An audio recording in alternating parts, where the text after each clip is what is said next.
¿Qué tal? ¿Cómo estás, querido amigo, amiga o miembro de nuestra iglesia? Realmente para mí siempre es un privilegio poder compartir la palabra del Señor, especialmente en estos tiempos que tenemos que quedarnos en casa.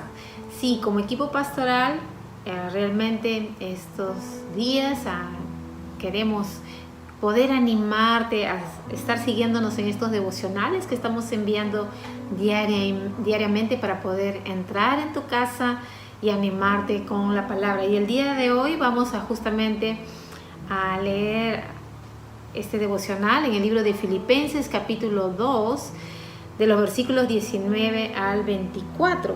Pero antes de ir por el pasaje, solamente estaba leyendo acerca de Pablo y la relación que él tenía con la iglesia de los filipenses. Para él la iglesia de Filipenses era muy especial. ¿Sabes por qué? Él había tenido a su primera convertida en Europa, una mujer llamada Lidia, justamente aquí en Filipos. Había también tenido esa relación con este carcelero y su familia, que vinieron todos a los pies del Señor, como sabemos, ¿no? Que narra la historia bíblica, aún a pesar que también había sido encarcelado aquí. Y es aquí del que estaba escribiendo una de estas cartas, la carta a los filipenses. Pero él empieza justamente escribiendo, ¿no? Estaba escribiendo aquí en el capítulo 2 esa iglesia que él amaba. Porque en este día nosotros vamos a ver dos aspectos que nosotros podemos aprender de la vida del apóstol Pablo y nosotros cómo podemos también de igual manera aplicarlo como creyentes que somos, ¿no? Y un primer aspecto vemos está justamente aquí. Dice en el versículo 19 del capítulo 2 de Filipenses: espero en el Señor enviaros pronto a Timoteo, para que yo también esté de buen ánimo al saber de vuestro estado. Dice, pues a ninguno tengo del mismo ánimo y que tan sinceramente se interese por vosotros. Sí, el apóstol Pablo, ¿no? Y ese es el primer aspecto, era alguien que se interesaba por la iglesia. Y es por eso que él envía a su mejor hombre, a alguien a quien él consideraba su hijo. Y nosotros vemos esto, ¿no? De que él decía que él tenía ese mismo interés también. Porque para el apóstol Pablo, la iglesia era algo muy importante. Y dice más adelante también, ¿no? Porque también había otros que hacían lo contrario. Dice en el versículo 21, porque todos buscan lo suyo propio, no lo que es de Cristo Jesús. Y eso también estaba pasando. Había gente que se interesaba en sus propias necesidades. La iglesia de Filipos estaba viviendo una etapa muy difícil, porque estaban siendo perseguidos, estaban ansiosos, preocupados. Un tiempo en que la iglesia era perseguida. Pero Pablo, aún a pesar de la distancia, ¿no? Él les estaba escribiendo, diciéndoles, yo estoy preocupado por ustedes. Y eso es hermoso, porque en estos tiempos en que vivimos, realmente, ahora nos vemos muchos de nosotros solamente a través de las redes sociales, el YouTube, Facebook, qué sé yo. Nos podemos ver a la distancia, y el apóstol Pablo también estaba escribiendo a la distancia, porque él se preocupaba por su iglesia. Pero, como ocurre, también muchos se interesan solamente por lo suyo propio. Pero algo más decía, así que a dice, en el verso 22 dice, pero ya conocéis los méritos de él. Está hablando de Timoteo, que como hijo a padre ha servido conmigo en el evangelio. Así que a espero enviaros luego que yo vea cómo van mis asuntos.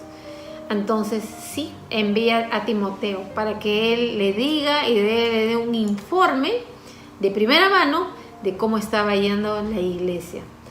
Entonces, un primer aspecto que podemos aprender del apóstol Pablo en esta carta a los filipenses es ese interés. Y creo que podemos preguntarnos, ¿no? A nosotros mismos, ¿realmente yo me estoy interesando en otras vidas, aparte de la mía, ¿no? Aún a pesar de que esté en estas circunstancias, estoy pensando en las cosas de la iglesia del Señor, porque eso era lo que entendía el apóstol Pablo cuando decía, porque todos buscan lo suyo propio, no lo que es de Cristo Jesús. Si nosotros entendemos, podemos entender un poco qué es lo que son las cosas de Cristo Jesús, son las cosas del Señor. Primeramente, el tesoro, como dice, preciado de Dios es su iglesia. El tesoro preciado de Cristo es su iglesia, las personas.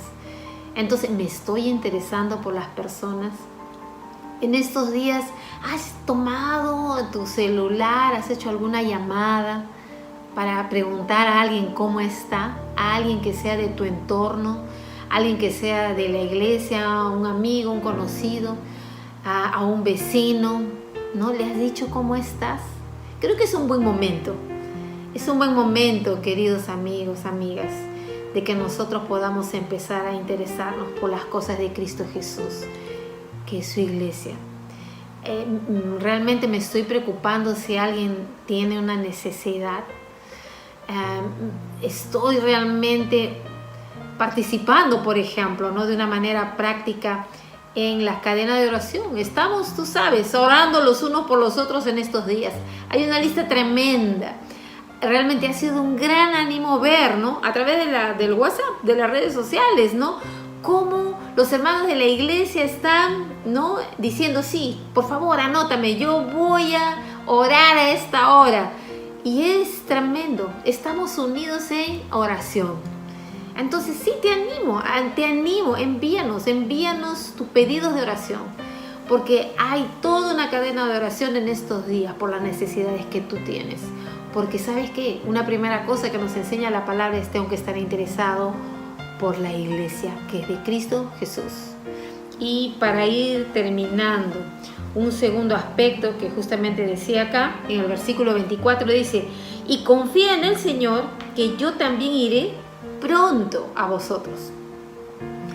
Dice confío. Tú sabes, la palabra confío en el griego es peizo y significa creer, estar convencido, descansar. Y descansar significa es la certeza interna, porque el apóstol Pablo tenía la certeza interna, podía descansar en la confianza que tenía en Dios de lo que él iba a hacer, de que él estaba en control, de que aún a pesar de las circunstancias, la cárcel, la persecución, Dios estaba en control. Y la pregunta es, ¿y cómo estás tú? Así como el apóstol Pablo, ¿tienes esa certeza interna? ¿Estás convencido? ¿Puedes descansar en que Dios está en control? Sí, realmente es difícil, ¿no? Uno decir, pero bueno, estoy aquí encerrado, voy a estar encerrado un mes, ¿no? Hasta que termine la cuarentena. Y yo no sé qué van a hacer, cómo voy a pagar mis deudas, yo no sé cómo voy a pagar, me va a alcanzar para poder sostener mi familia, poder tener dinero para poder comprar, ¿no? Los alimentos que necesito. Y ahora cuando salga mi negocio, si es que tienes un negocio, o mi trabajo, no sé si tendré un trabajo. Interesante, la palabra dice que la fe es la convicción de lo que no se ve. Pero es más, ¿no? La palabra dice también en el libro de Jeremías 17:7, bendito, dice, bendito el varón que confía en Jehová y cuya confianza, dice, es Jehová. ¿Te das cuenta? Necesitamos adueñarnos de esa confianza. Necesitamos apropiarnos de esa confianza y de la verdad que está en la palabra. Porque ¿sabes qué? Van a venir muchos pensamientos negativos. Yo también lucho con esos pensamientos. ¿Y ahora qué será? Después cuando termine esta cuarentena. Hay muchas cosas que se han quedado en el camino. Pero ¿sabes qué? Cuando regreso a la palabra y la pongo en mi mente y en mi corazón, entonces tengo paz. Y desde esa paz que realmente tú puedes descansar si confías en el Señor. Si realmente pones la verdad de la palabra en tu mente. Porque van a asaltarte pensamientos, sí, pensamientos negativos que te van a decir, no, no, ya todo está perdido, de aquí a un mes vas a mendigar, no vas a tener cómo solucionar, pero no es así. Si bien es cierto, vamos a tener que enfrentar diferentes circunstancias como consecuencias de lo que está pasando, pero ¿sabes qué? Puedes tener paz. Puedes tener paz, puedes descansar, puedes tener la certeza de que Dios está en control. La pregunta es, ¿tienes esa certeza? ¿Tienes esa confianza?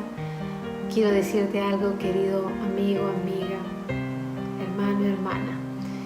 Dios está en control. No dejes que otro pensamiento te engañe. Vamos a orar.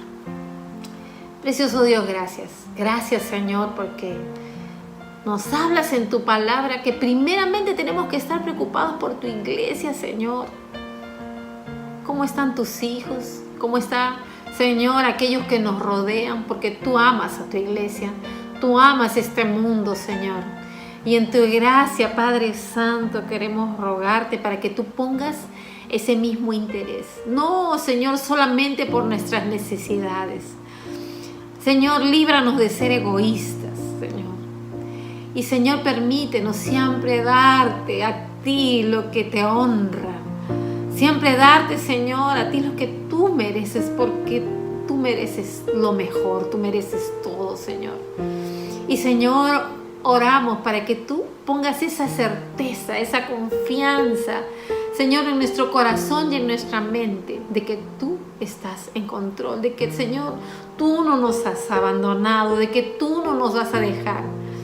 Gracias, Señor, porque podemos confiar en ti.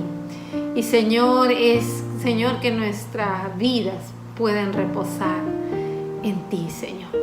Te damos gracias y oramos en el bendito nombre de Jesucristo. Amén. Amén. Muchas gracias, querido amigo, amiga.